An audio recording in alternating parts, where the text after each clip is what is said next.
दशरथ के घर में रानियों के गर्भ से जब कोई संतान नहीं हुई तो एक दिन महाराज दशरथ दरबार में बैठे हुए थे।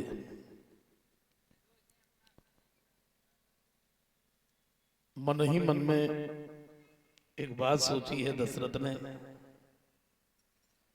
गोस्वामी तुलसीदास जी ने रामचरितमानस में लिखा,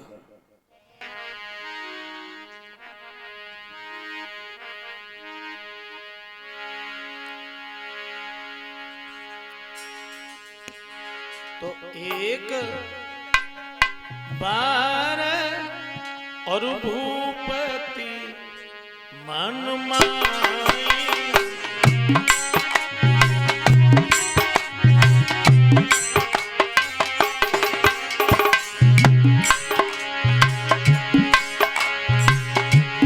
एक बार भूपति मन माई,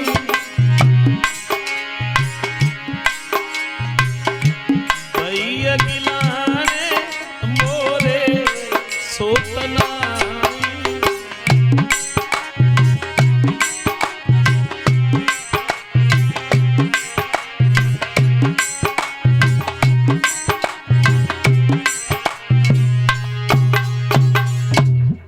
महाराज दशरथ ने यही सोचा।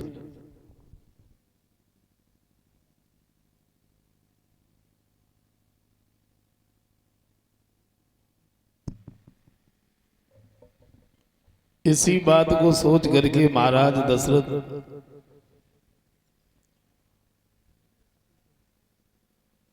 ये बड़े उदास हुए और गुरु वशिष्ठ के नजदीक पहुंचे हैं। उनके चरणों पर अपना सिर रख दिया तो ऊपर उठाने का बिल्कुल ध्यान ही नहीं रहा।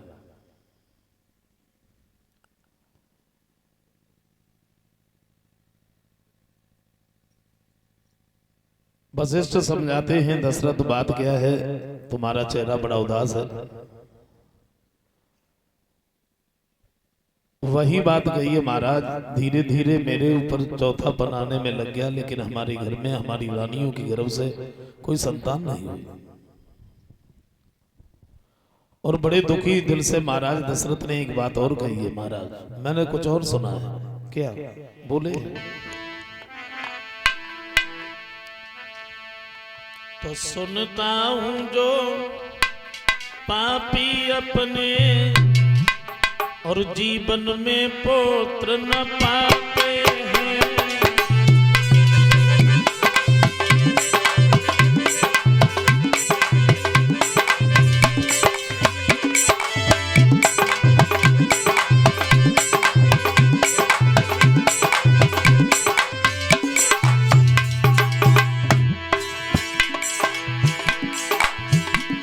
सुनता हूं जो पापी अपने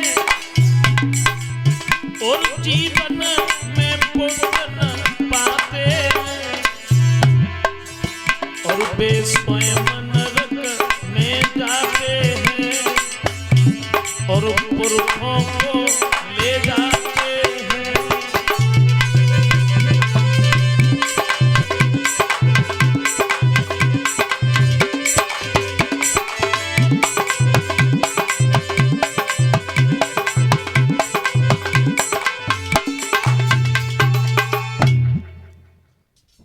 महाराज दशरथ की बात को सुन करके गुरु वशिष्ठ समझाते हैं, दशरथ हमें ये बताओ, ये नरक और स्वर्ग का द्वार तुम्हें किसने दिखा दिया?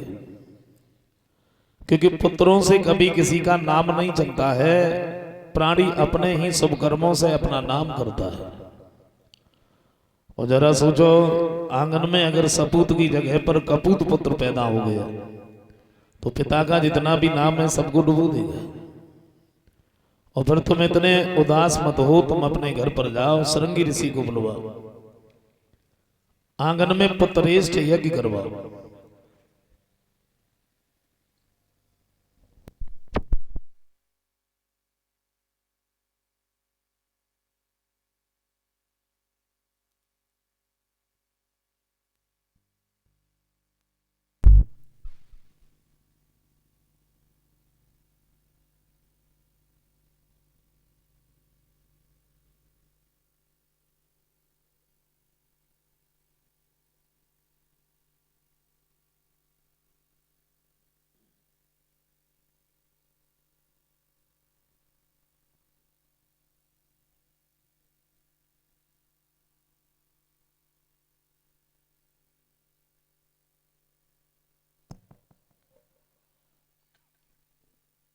समझाया है।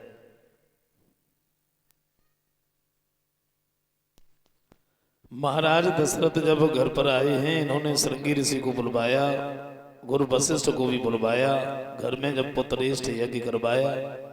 कब? गुरु वशिष्ठ को बुलवाया चैत्र के शुक्ल पक्ष की 8 को, और जब इन्होंने यज्ञ करवाया तो गोस्वामी तुलसीदास जी कहते हैं क्या?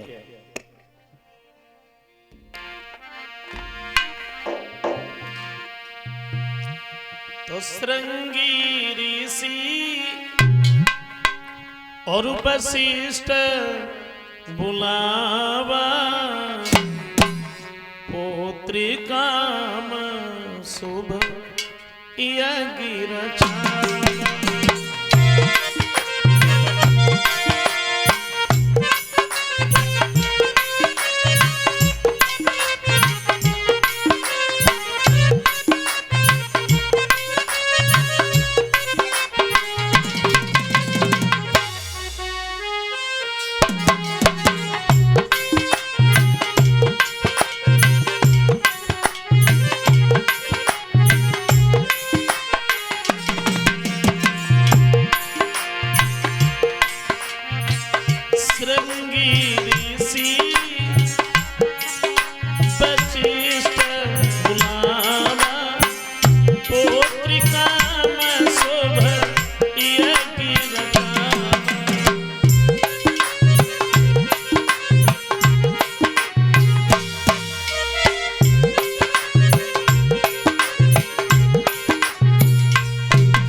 आंगन में जब पुत्रेष्ठ यज्ञ करवाया तो उस यज्ञ से अग्नि देवता प्रकट होते।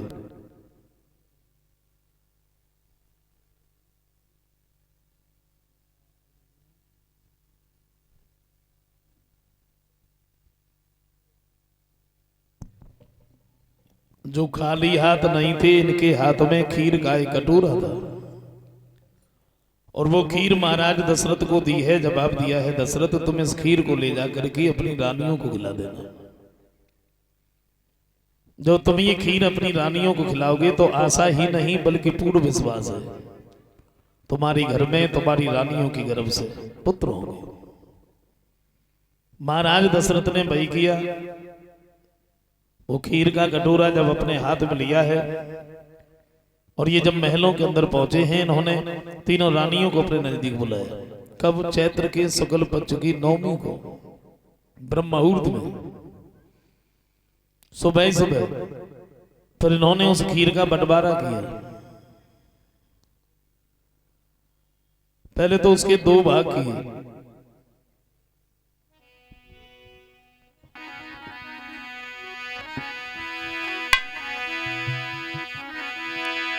तो अलग भाग और कौशल्य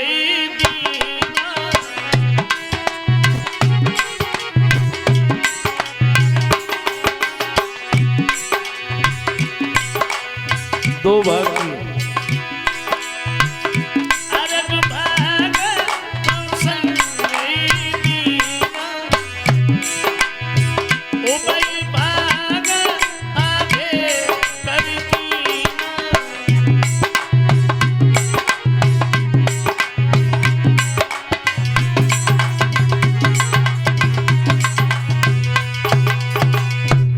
दो भाग किए। आधा ऐसा निकाल करके कौशल्या को दे दिया। अब जो आधा बचा उसमें से भी आधा आधा किया, वो कैकेयी और सुमित्रा को दे दिया।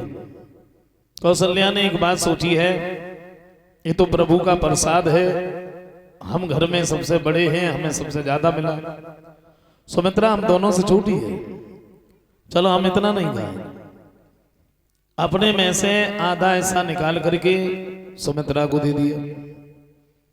तीनों रानियों ने जब खीर खाई है तो तीनों रानियां गर्भ धारण करती। महाराज दशरथ बड़े प्रसन्न हैं। लेकिन गोस्वामी तुलसीदास जी ये कहते हैं कि जब रानियों ने खीर खाई तब अत्याचार भी बहुत हो रहा था। बाड़े खल बहु चोर जुआरी और जेलम पट पर धन पर नारी। और मान ही मातु पिता नहीं देवा, साधु न सन करवा मैं सेवा। गोस्वामी तुलसीदास जी कहते हैं कि जब रानियों ने खीर खाई तब अत्याचार भी बहुत हो रहा था। पाठशालाओं में पढ़ाई नहीं होती थी, बल्कि नरों के मांस पकाए जाते थे। विद्वानों का सम्मान नहीं होता। जिस जगह पर विद्वान मिल जाते हैं सिर को पकड़ करके दीवार में मार देते थे। महात्माओं को जबरदस्ती बारूदी पिला देते थे, शराब। और जब अत्याचार हो रहा था तो पृथ्वी गाय का वेश धारण करके रोने लगी। भगवान को आवाज लगाई है, प्रभु अब हमारी रक्षा करो, अब तो हम अत्याचार से दबे जा रहे हैं। पृथ्वी गाय का वेश धारण किए हैं, देवता भी भगवान को पुकार रहे हैं, आवाज लगाइए प्रभु।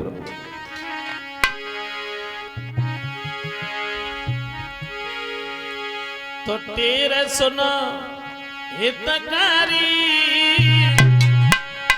और वो पे भीड़ पड़ी अति भारी, तेरे सुनो।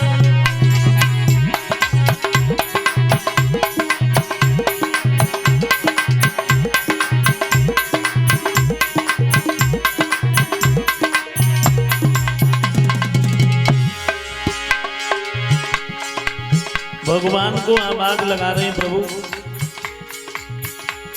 अब हमारी रक्षा करो। ये प्रभु सिंधु सुता प्रिय करुणा,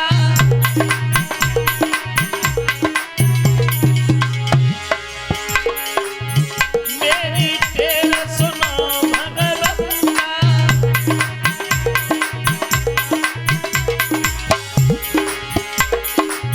जय हो असुरारी, जय हो असुरारी, मोह पे भीड़ पड़ी अति भारी, तेरे सुनो।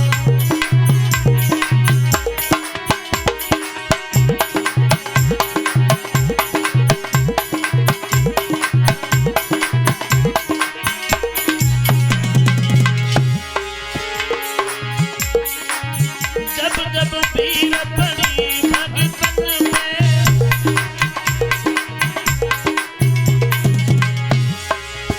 तब तब कष्ट सहे प्रभु तन में।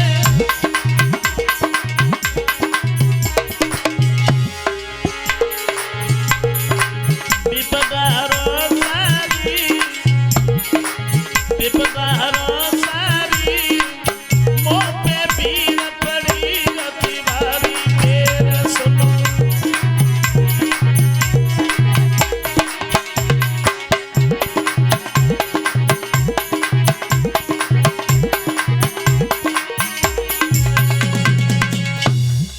भगवान को जब आवाज लगाई है तो भगवान ने आकाशवाणी की है और जवाब दिया है, पृथ्वी तुम रो रो करके हमें न रुलाओ, अति शीघ्र हम तुम्हारे पास में आ रहे हैं तुम्हारा दुख दूर करने के लिए। इधर बताया धीरे धीरे धीरे धीरे जब समय बीता है तो खीर खाने के ठीक 1 वर्ष के बाद भगवान श्री राम का अवतार हुआ।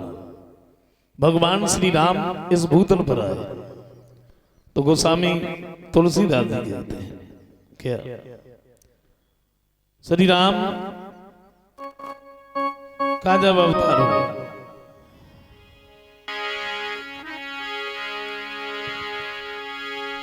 तो नौमी तिथि मधुमास पूर्णिमा, तिथि मधुमास पूर्णिमा, शुक्ल पक्ष अभिजितारी, पिता पिया राम जी की जय, ओ राजा राम जी की जय, सीता राम जी की जय, राम जी की जय।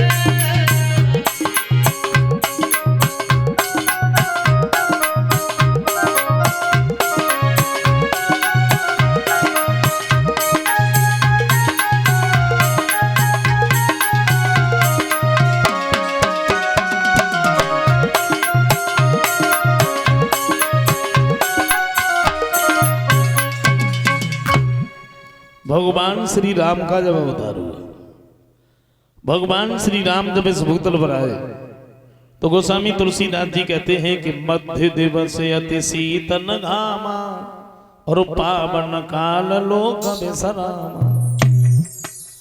भगवान श्री राम का जब अवतार हुआ तो वो ये कहते हैं कि ना ही अधिक धूप है ना ही अधिक छांव है, बड़ा सुहाना मौसम है। महाराज दशरथ को खबर दी है कौशल्या के पुत्र हुआ, तो महाराज दशरथ की खुशी का ठिकाना नहीं रहा और महाराज दशरथ भागे भागे चले आए। सर्व सुदान दीन सब काऊ और पावा सब राखा नहीं था। महाराज दशरथ ने सबको दान दिया। चौपाई का सीधा सीधा अर्थ तो ये निकलता है कि महाराज दशरथ ने जिसको दान दिया उसने अपने पास नहीं रखा। शंका की बात है, क्या जो लोगों ने मांगा वो दशरथ ने नहीं दिया, या दशरथ से कुछ लोग घड़ा करते थे? सर्वसु दान दीन सब काऊ। महाराज दशरथ जो थे ये प्रभु श्री राम को देख करके इतने विभोर हो गए कि सर्वस्व श्री राम को ही समझ बैठे और सबकी झोली में प्रभु श्री राम को ही डालते चले गए। लेकिन पावा सब राखा नहीं था, लिया तो सबने, अपने पास किसी ने नहीं रखा। महाराज दशरथ बड़े प्रसन्न हैं। दशरथ ही नहीं बल्कि अयोध्या के नर नारियों ने जब ये सुना दशरथ के यहाँ पुत्र हुआ तो ये बधाई बजावे को भागी, कोई ढोलक लेके भागी, कोई घर से नाचते वही भागी और आंगन में बधाई बजने हुआ। क्या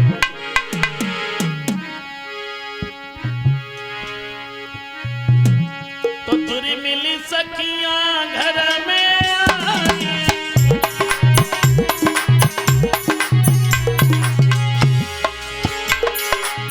तुरी मिली सखियां घर में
बधाई बज रही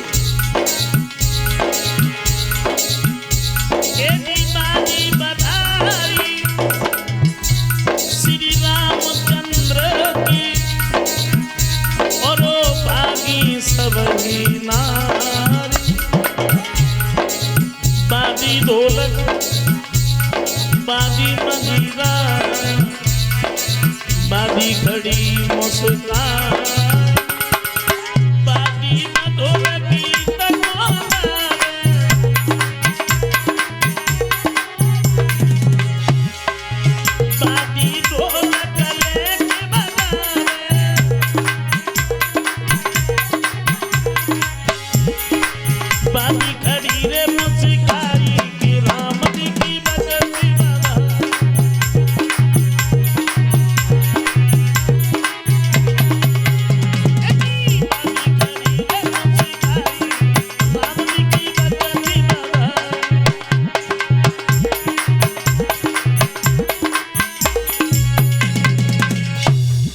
आंगन में उधर बधाई बज रही है।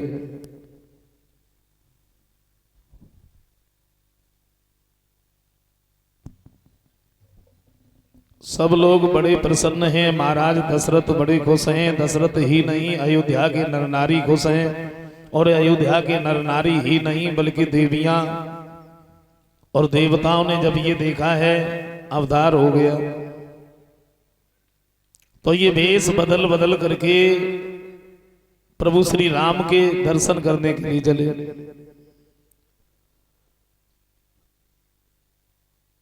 देवियां देवता।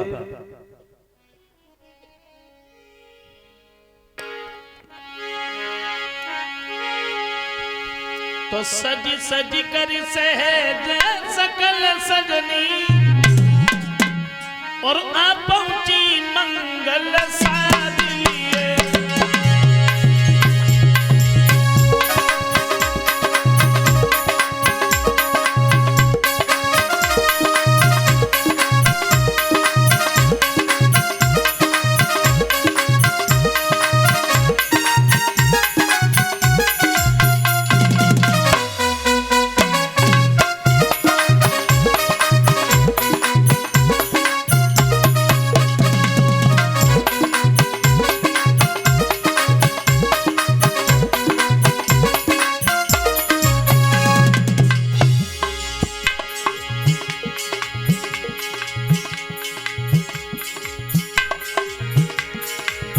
देवियां और देवता वेश बदल बदल करके जब प्रभु श्री राम के दर्शन करने के लिए चले,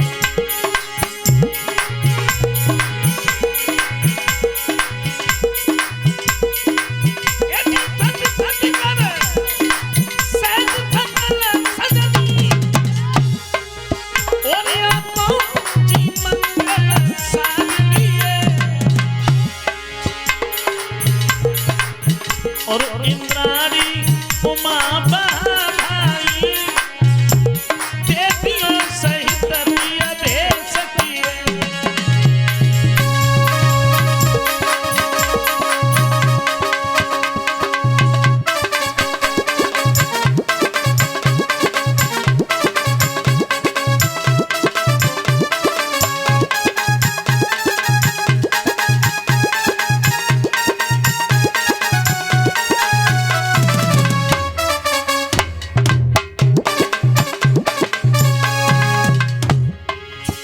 देवियां